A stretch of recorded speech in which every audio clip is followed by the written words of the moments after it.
Bonjour, c'est Gilles sur boursicoté.com. Voici l'analyse technique du CAC 40 pour cette journée du mardi 2 décembre 2014. Et alors qu'hier nous avions eu une tentative de sortie ici à la baisse avec une bougie verte, aujourd'hui on fait la séance totalement inverse. Alors on ouvre sur un joli gap haussier. On vient tester ici la zone de sortie de ce range qui avait été défini depuis maintenant quelques jours. Et on inscrit une bougie rouge pour se retrouver en légère hausse, puisqu'à la clôture, le CAC 40 qui clôture à 4388,30 gagne 0,25% avec presque 11 points gagnés par rapport au cours de clôture de la veille. Donc c'est quasiment du bis repetita, mais à l'inverse, on retrouve pas mal de points communs sur ces deux séances, avec notamment une ombre fortement développée dans le sens de la sortie, à savoir ici une ombre basse fortement développée sur une attaque baissière, et nous avons une ombre haute fortement développée sur l'attaque haussière. Donc on voit bien ici que dès que l'on tente une sortie, il y a des intérêts contrariants qui viennent de se mettre donc en lumière, qui viennent faire consolider le marché et donc qui ramène les cours ici à l'intérieur de cette zone de range. Donc tout ça pour rien. Hier je vous indiquais qu'on avait ici une attaque baissière avec une possibilité ici, une probabilité de revenir sur la zone des 4326 qui était le retracement à 38,2% de Fibonacci. Ce matin je vous indiquais que sur une cassure ici des 4400 points, on aurait des objectifs haussiers qui s'ouvriraient, sauf que la cassure ici n'a pas été confirmée. Alors certains me demandaient en message comment confirmer une cassure. C'est sur ce genre de mouvement, c'est très difficile de prendre la cassure directement. On achète des points hauts, ce qui n'est jamais bon, donc c'est assez compliqué de jouer la cassure. Alors à moins d'avoir un algo qui soit déjà optimisé et qui ne soit fait que pour ça, manuellement, pour jouer une cassure, tout simplement ce que l'on fait, c'est que lorsque l'on constate ici une cassure, on attend de voir un petit peu l'amplitude et surtout de voir, lorsque l'on revient sur la zone de support, quelle est la réaction. Et sur cette zone de support, il n'y a pas eu de réaction. Là, on ne le voit pas, mais même en intraday, on a eu très peu de réaction sur le retour ici que nous avons eu entre les 4395 et 4400 points. Donc, tout simplement, on monte ici, et lorsque l'on descend, si on n'a pas de réaction, c'est qu'il s'agit d'une fausse sortie. Ça, on ne peut jamais le savoir avant, mais c'est déjà un premier élément. Et puis, les cours, une fois qu'ils sont repassés sous cette zone, sont restés sous celle-ci. On a eu ici une autre tentative de cassure, mais qui s'est soldée encore une fois par un échec. Et donc, on vient reclôturer ici à l'intérieur de cette zone de range. Donc, le fait d'avoir eu ces deux bougies ici, qui nous donnent des attaques dans les deux sens, différents, montre que quel que soit l'intérêt, vendeur sur cette phase, on a été repris par les acheteurs, et acheteur sur cette phase, on a été repris par les vendeurs. Donc nous montre qu'on est vraiment en présence d'une zone d'équilibre. Une zone d'équilibre qui oscille ici autour des 4380 points, et pour l'instant, on ne voit vraiment pas dans quel sens pourrait partir le marché suite à cette évolution et donc à cette forte hausse qui avait été impulsée par Mario Draghi. Alors jeudi il y a des échéances, on devrait en savoir un peu plus, et c'est vrai qu'en attendant jeudi, il semblerait que les cours restent à l'intérieur de cette zone et qu'on ait du mal à en sortir. Du point de vue de la configuration technique, on est dans une certaine stabilité, le RSI ne bouge plus, il évolue d'une manière horizontale juste sous sa zone de surachat. Stochastique idem, on évolue ici à l'intérieur de la zone de surachat.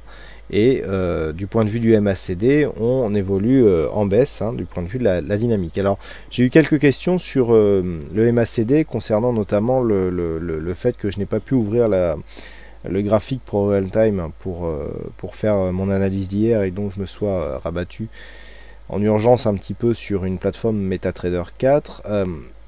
Il est vrai que le MACD qui est fourni par défaut dans la plateforme MetaTrader 4 a un calcul différent. Alors c'est vrai que j'aurais pu relever cette erreur, mais bon, dans l'empressement je n'ai pas pensé à vous le signaler et je m'en excuse. Donc effectivement il faut faire attention lorsqu'on utilise des indicateurs, que les réglages soient exactement identiques, notamment au niveau des histogrammes, puisque c'est même le mode de calcul entre les deux MACD qui est différent.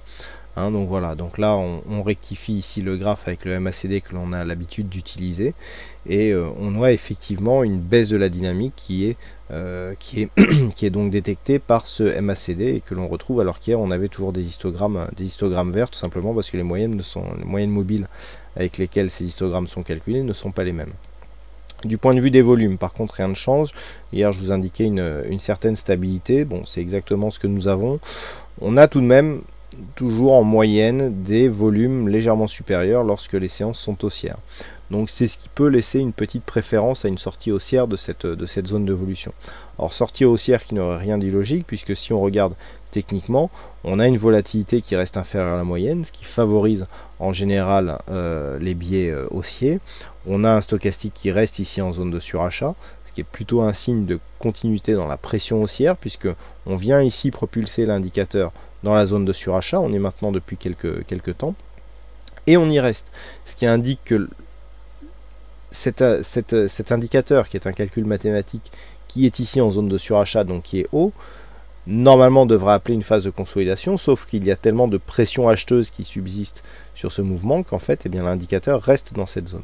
Le RSI, qui lui est beaucoup moins sensible aux zones de surachat, qui annonce vraiment des surachats beaucoup plus marqués lorsqu'il rentre dans cette zone, donc au-delà des 70 points, lui nous donne vraiment des zones d'excès. Il est relativement rare qu'en daily on rentre ici dans cette zone de surachat ou survente sur le RSI, alors que c'est beaucoup plus fréquent sur le stochastique, qui lui est un indicateur beaucoup plus volatile et beaucoup plus sensible. Donc on a ici deux éléments qui viennent confirmer la continuité du mouvement haussier. Si maintenant on se concentre un petit peu sur le graphe, on a toujours cette zone de support qui valide la continuité du mouvement, qui n'est pas du tout attaquée. Hein, on a maintenant ce support qui est relativement bien développé. Si même on cherche à faire un trend, on duplique la ligne ici, et lorsque l'on l'applique sur des points hauts, on arrive à retrouver alors quelque chose qui ne va pas tout à fait dans le même sens. Alors là, dans la dynamique, voilà, on arrive à trouver 3 points alignés. Par contre, si on va vraiment chercher dans le détail, tout dépend après comment on veut repositionner cette zone. Hein. On peut très bien chercher ici quelque chose un peu plus convergent, mais bon, on sent ici que du point de vue des points hauts, on serait un peu plus sur ce genre de dynamique, donc plutôt sur du trend. Hein, voilà, là on est pas mal sur du trend, et donc pour l'instant, en tout cas, une tendance qui est bien dans la continuité. On est sur des contacts relativement appuyés sur la bande de Bollinger supérieure, valorisée ici par une bougie totalement hors bol. Suite à cette hors bol qui marquait une phase d'excès, on ne revient pas ici chercher par exemple la moyenne mobile 20 exponentielle, ce qui là aussi, du fait de la fréquence normalement de ce type de retour, est un signe qui va dans le sens d'une continuité haussière, mais on n'a pas je dirais qu'on n'a pas de relais. Alors en absence de relais, la rupture ici de cette zone, qui était une zone majeure assez intéressante, aurait pu réveiller un petit peu des velléités haussières et puis provoquer une phase d'accélération en direction des 4460 points, mais il n'en a rien été. On est venu chercher ici une zone intermédiaire à 4420, hein, que l'on avait déjà identifié ici. On avait 4415 hein, sur une zone de résistance horizontale. On est venu tester cette zone et puis on est redescendu. Donc pour l'instant, on garde une dynamique, un fond de dynamique qui est plutôt orienté à la hausse, puisque tout ce qui, je dirais, les repères qui donnent un petit peu ce trend haussier, eh bien, n'ont pas été cassés. On a toujours des volumes qui sont supérieurs sur les séances haussières, on a toujours ce support qui guide la tendance, on a des contacts avec la bolle supérieure, on a peu de phases de consolidation, on n'est même pas revenu chercher le 38,2 suite à cette attaque. Tout cela dénote d'une pression haussière qui subsiste. Maintenant, il faudrait continuer ici à relayer, et je dirais que sur la prochaine attaque, s'il y avait encore des signes de faiblesse, on pourrait effectivement craindre une prochaine phase de baisse qui, en s'accélérant, pourrait même provoquer une cassure de cette zone de support. Pour l'instant, nous n'y sommes pas, mais si on sent ici qu'il y a vraiment une incapacité à marquer de nouveaux points hauts significatifs, forcément à l'approche de la fin d'année, même si on attend plus un rallye de fin d'année, en absence de catalyseurs qui pourraient continuer à nous faire monter, on pourra avoir bien des investisseurs qui prendraient leurs bénéfices donc avant de finir cette année. Donc attention aux prochains signes d'affaiblissement qui pourraient être relativement mal interprétés. Alors ces signes d'affaiblissement, d'où pourraient-ils venir?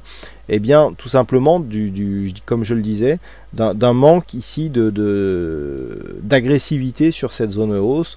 Donc on a 4403, 4415 points. Il faudrait vraiment, pour relancer la dynamique, casser cette double résistance. Si cette cassure n'intervient pas, si on reste ici, je dirais cantonné sous cette zone, eh bien le signal baissier viendra d'une éventuelle rupture. Alors soit du 23,6% de Fibonacci, je vous l'ai indiqué hier. On a marqué une attaque, mais on n'a jamais clôturé sous ce retracement des 23,6%. Toutefois, cette attaque a fragilisé cette zone de support. Si on vient l'attaquer une deuxième fois et d'autant plus valider une cassure et donc une clôture sous cette zone, là l'objectif deviendra 4326 et vu la proximité désormais du support, si on venait chercher cet objectif, on mettrait directement en risque cette zone de support et donc une éventuelle cassure de la tendance dynamique qui est actuellement orientée à la hausse. Donc les points à surveiller pour demain. Premier point, donc à la hausse, toujours cette même zone 4403, 4415 points, une attaque et un franchissement haussier de cette zone avec un peu plus de conviction que ce que nous avons aujourd'hui relancerait la dynamique haussière. Par contre, en absence d'une de ces cassures, on recherchera ici, on surveillera une éventuelle rupture de cette zone des 4356 sous cette zone, et vu que cette zone a déjà été attaquée, l'objectif deviendra 4326 avec donc un risque de rupture de cette zone ici 4317 si elle intervient demain, voire plus haut de cette zone de support vert qui est en train de monter et qui donc marquerait une rupture de la dynamique haussière. Voilà donc ce que l'on peut dire sur cette analyse technique du CAC 40. Alors aujourd'hui, donc il y avait un fixing, c'est Péchou qui gagne sur cette session, donc bravo à toi Péchou. Et puis en ce qui concerne les statistiques, alors on est toujours relativement équilibré. On a des statistiques qui tournent autour des... Alors c'est assez intéressant, on a entre 51 et 52% de probabilité haussière, mais beaucoup plus de potentiel à la baisse. C'est-à-dire que même avec 48% de trades gagnants, c'est-à-dire inférieur à 50%, on a un résultat qui est positif sur des positions, enfin sur des prises de position sur des bougies baissières à la vente qu'à la hausse. C'est-à-dire qu'en fait, pour demain, si on respecte un petit peu cette stratégie, on aura soit une bougie haussière, donc c'est toujours des statistiques, hein, soit une bougie haussière relativement peu développée, avec peu d'amplitude et donc peu de potentiel, ou alors une bougie baissière beaucoup plus ample. On a plus du double en potentiel entre la baisse et la hausse. On a une vingtaine de points en potentiel haussier sur une journée, alors qu'on a presque une cinquantaine de points en potentiel baissier. Donc on a beaucoup plus de potentiel à la baisse malgré des pourcentages d'évolution, si on ne s'en tient qu'à la couleur de la bougie, qui elle tourne autour de 50%. Voilà donc ce que l'on peut dire sur cette analyse technique du CAC 40, un peu plus long que d'habitude. J'espère que vous ne m'en voudrez pas trop. Voilà, donc il ne me reste plus qu'à vous souhaiter à toutes et à tous une bonne soirée, bonne chance dans vos prochains trades, et on se retrouve donc dès demain pour d'autres analyses techniques sur le site boursicoté.com. Bonne soirée à tous.